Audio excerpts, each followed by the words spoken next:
Uralungal labour സൊസൈറ്റിക്ക് വേണ്ടി കണ്ണൂർ കോടതി പൊളിക്കൽ PWD തടഞ്ഞുവെന്ന ആരോപണം.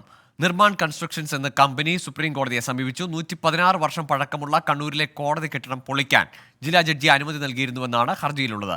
എന്നാൽ ആരോപണം ഊരാളുങ്കൽ ലേബർ സൊസൈറ്റി തള്ളി. അച്യുതൻ ചേരുന്നുണ്ട് ഡൽഹിയിൽ നിന്ന് വിവരങ്ങളുമായി. അച്യുതൻ, എന്താണ് ഇങ്ങനെ ഒരു ഹർജിക്ക് പിന്നിൽ? അതും രണ്ട് നിർമ്മാണ കമ്പനികളാണ് എന്ന് തമ്മിലുള്ള തർക്കമാണെന്ന് മനസ്സിലാക്കുന്നു. എന്താണ് അതിന്റെ ഒരു സാഹചര്യം?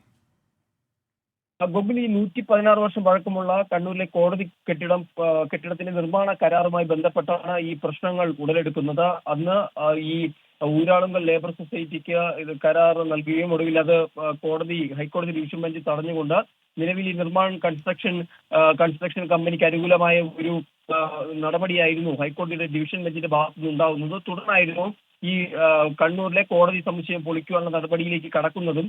എന്നാൽ ഇത് ഈ PWD ഈ ഒരു പൊളിക്കൽ നടപടി തടഞ്ഞു എന്നാണ് ഇപ്പോൾ ഈ പുതിയ നിർമ്മാൺ കൺസ്ട്രക്ഷൻ കമ്പനി ഇപ്പോൾ സുപ്രീം കോടതിയെ അറിയിച്ചിരിക്കുന്നത്.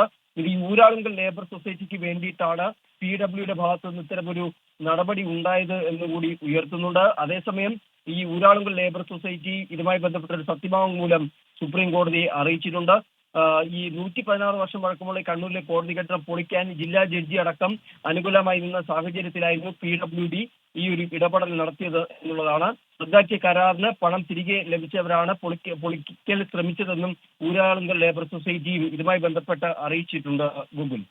ശരി അച്യുതൻ, കണ്ണൂരിലെ കോടതി കെട്ടിടം പൊളിക്കുന്നതുമായി ബന്ധപ്പെട്ടാണ് രണ്ട് നിർമ്മാണ കമ്പനികൾ തമ്മിലുള്ള തർക്കം. അതിൽ PWD ഊരാളുങ്കൽ ലേബർ സൊസൈറ്റിക്ക് വേണ്ടി ഇടപെട്ടു എന്നതാണ് നിർമ്മാൺ കൺസ്ട്രക്ഷൻസിന്റെ ആരോപണം. ഏതായാലും കേസ് സുപ്രീം കോടതിയിലെത്തിയിരിക്കുന്നു.